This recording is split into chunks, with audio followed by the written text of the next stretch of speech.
Bonjour Mathilde Vellier, merci d'accepter notre invitation pour parler de votre dernière étude publiée début juillet sur le site de l'EFRI intitulée Financer son rival quand les États-Unis et l'Europe investissent dans la tech chinoise. Dans cet article précisément, vous vous êtes intéressé sur 4 secteurs en particulier. Pourquoi? Je me suis concentrée sur 4 secteurs technologiques qui sont considérés comme stratégiques, donc l'intelligence artificielle, les semi-conducteurs, les biotechnologies et le secteur de l'information et de la communication quantique. J'ai choisi ces secteurs parce qu'ils sont à la fois très stratégiques pour le futur de l'industrie sur le plan commercial et militaire, et parce que ce sont les secteurs au cœur de l'attention politique des 2 côtés de l'Atlantique sur la question des investissements sortants et de leurs restrictions, justement. Quelles sont les différences entre les États-Unis et l'Union européenne quand ils investissent dans les nouvelles technologies en Chine? La principale différence, c'est évidemment le volume, puisque les États-Unis sont, le premier investisseur étranger dans les 4 technologies que j'étudie en Chine. Ils ont vraiment un nombre de transactions qui est largement supérieur, aux investissements, européens et d'ailleurs aux autres investissements étrangers. On parle de 1 602 transactions ces 20 dernières années dans ce que j'ai pu, mesurer, alors que l'Union européenne, on en est à 149, donc des beaucoup plus petits volumes. L'Union européenne est également, dans ce que j'ai pu voir, beaucoup plus centrée sur le secteur de l'intelligence artificielle, avec des intérêts, notamment de la part de grands groupes industriels, par exemple allemands, de l'automobile ou de la chimie comme, BASF, Mercedes-Benz et cetera, qui, investissent dans des secteurs, par exemple, liés à l'automobile. Alors que pour les États-Unis, c'est un petit peu plus diversifié. On est environ à égalité, dans les investissements entre, l'intelligence artificielle et les biotechnologies, avec aussi une part conséquente pour les semi-conducteurs.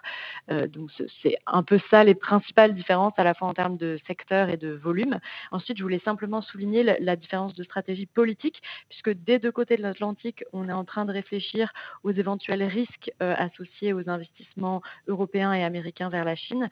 Mais les États-Unis ont déjà, adopté un décret, présidentiel sur la question et sont en train de mettre en place des règles qui visent spécifiquement la Chine, alors que, l'Union européenne est dans une phase encore plus de réflexion et ne nomme pas spécifiquement, la Chine comme cible de ces réflexions.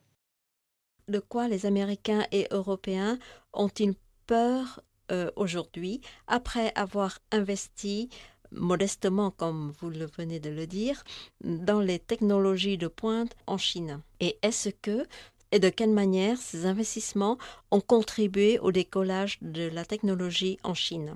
On voit que quand on regarde sur ces 20 dernières années, les États-Unis principalement et l'Union européenne dans une moindre mesure, ont investi à la fois dans, l'intelligence artificielle, les semi-conducteurs, et même, j'ai pu le montrer dans le quantique chinois, ce qui peut paraître un peu surprenant puisque, c'est un enjeu, clé de la compétition technologique, donc ça peut paraître étonnant de savoir que les États-Unis, ont financé, des ordinateurs quantiques, qui ont des hautes capacités de calcul, en Chine, et pourtant c'est ce que j'ai pu montrer. Dans ce secteur-là spécifiquement, il y a au moins 2 transactions américaines et 1 transaction européenne, qui ont financé le développement de l'informatique quantique en Chine. Après, bien sûr, sur le secteur quantique spécifiquement, ça reste quand même, vous voyez, un tout petit nombre de tradu de tra De de transaction. d'investissements, de transactions, voilà, pardon. On n'est pas non plus sur des nombres de transactions, infinis, mais c'était quand même intéressant de le montrer, et surtout ce qui inquiète un peu, les États-Unis, c'est pas uniquement ces flux de capitaux, donc l'argent qui va financer le développement technologique, c'est aussi les bénéfices intangibles qui les accompagnent. C'est-à-dire qu'avec ces investissements, la Chine gagne aussi, l'accès, par exemple, à des réseaux, stratégiques des investisseurs, donc qui peuvent mettre en contact, les différentes entreprises qu'elle finance, l'accès à du mentorat, l'accès à une certaine forme de reconnaissance liée au nom, où des entreprises chinoises peuvent mettre en avant le nom d'un, par exemple, un grand fonds de venture capital, qui leur aurait fait confiance pour attirer d'autres investisseurs. C'est un peu tous ces types de bénéfices-là qui, pour les États-Unis, ont contribué au développement, technologique chinois dans ces secteurs. Quant à Bruxelles, C'est, spécifiquement la possibilité de contribuer à financer des capacités, militaires, de cyber, et cetera, qui pourraient menacer, enfin qui pourraient être utilisés pour menacer la sécurité internationale, la paix et la sécurité internationale. C'est vraiment l'enjeu pour l'Europe, c'est la paix et la sécurité internationale.